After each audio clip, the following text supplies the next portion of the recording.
Lead وہ قومیں کرتی ہیں، وہ لوگ کرتے ہیں جو وقت سے آگے ہوتے ہیں، جو وقت کے ساتھ چلتے ہیں، وقت سے پیچھے رکھتے ہیں، وہ نہیں لیڈ کر سکتے کسی کو. وہ قومیں لیڈ نہیں کر سکتی دوسروں کو، نہ وہ افراد قوموں کو لیڈ کر سکتے، نہ وہ قومیں دوسری قوموں کو لیڈ کر سکتی، رہنمائی کر سکتی ہیں. طوفانوں کے رحم و کرم پر ہوتی ہیں، حوادث کے رحم و کرم پر ہوتی ہیں. وہ تو معرفت ہمیں وقت کی ایسی ہونی چاہیے کہ ہم وقت سے آگے کھڑے ہو جائیں جا کر،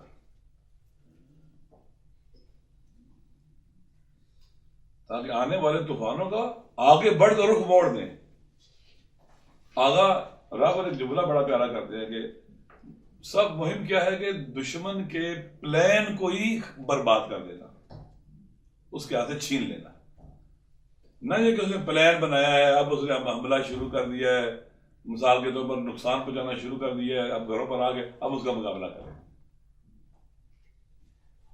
دشمن کی منصوبہ بندی کو وہ لوگ ناکام بنا سکتے ہیں جو وقت سے آگے ہوتے ہیں.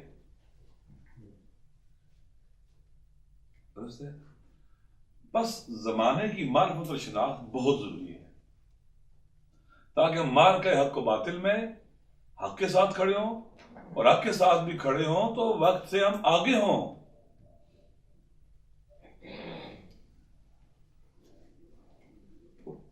اب سوال یہ پیدا ہوتا ہے کہ زمانے کی معرفت کہتے کسے ہیں؟ پانی ہے نا، پانی کہتے ہیں اس کے عناصر ترکیبی کیا ہیں؟ ہائیڈروجن ہے اور آکسیجن، نہیں کہتے ہیں نا آپ کو؟ سلفیورک ایسڈ کیا کہتے ہیں؟ H2SO4، نہیں کہتے ہیں نا؟ اس میں ہائیڈروجن بھی ہے اور سلفیٹ بھی ہے اور آکسیجن بھی ہے، یہی ہے نا؟ تو معرفت زمان کے عناصر ترکیبی کیا ہیں؟ کیا کیا چیزیں ہوں تو پتہ چل جائے گا اس کو بندے کو زمانے کی معرفت ہے، کیونکہ معرفت کے مطلب تیاری ہوتی ہے. ٹھیک ہے نا؟ آپ کیا کہتے ہیں اس میں انگلش میں انگریڈینٹس کہتے ہیں، کیا کہتے ہیں؟ انگریڈینٹس وہ بھی کہتے ہیں آپ لوگ. تو اس کے کیا ہے تاکہ ہم کہہ سکیں جی اس بندے کو زمانے کی معرفت ہے اور اس کو نہیں.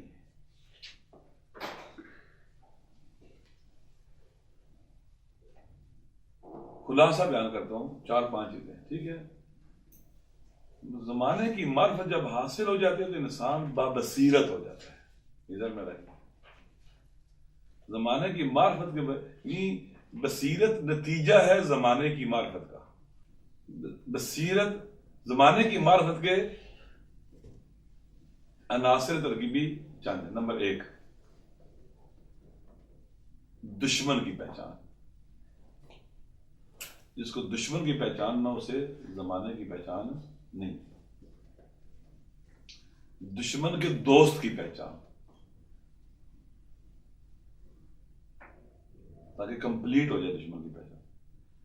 البتہ یہ جملہ میں نے فقط بقول کہ یہ عربی میں کہتے ہیں قید اعتراضی توصیف، یہ نہیں کہ دشمن کی پہچان میں یہ بھی آ جاتا ہے کہ وہ بھی تو دشمن ہوتا ہے، دشمن کا دوست بھی کیا ہوتا ہے؟ دشمن ہوتا ہے، لیکن تھوڑا سا واضح کرنے کے لیے، ٹھیک ہے نا؟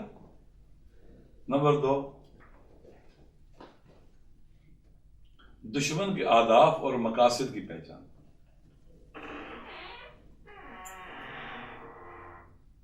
نمبر 3، دشمن کے طور طریقے اور ہتھکنڈوں کی پہچان کہ وہ دشمنی کس طرح سے کر رہے ہیں، دشمن کیوں دشمن ہے اور دشمنی کا انداز کیا ہے. ٹھیک ہے نا؟ اس کو کہتے ہیں سیرت دشمن. ٹھیک ہے نا؟ دشمن کا انداز. اور البتہ دشمنی کے طور طریقے اور ہتھکنڈے جو ہے نا، پھر اس میں سیاسی، سماجی، اجتماعی، فرہنگی مختلف آ جاتے ہیں. میں رکھ لیتا ہوں، ٹھیک ہے نا؟ ممکن ہے میں سارے بیان نہ کر سکتا ہوں، میں اصل موضوع کی طرف جاؤں گا. نمبر 3، راہبر کی پہچان. یا 4 رہبر کی پہچان، رہبر کون ہے؟ نمبر 5 وقت کے بدلتے ہوئے حالات کی پہچان اور ان کے تقاضے کیا ہیں۔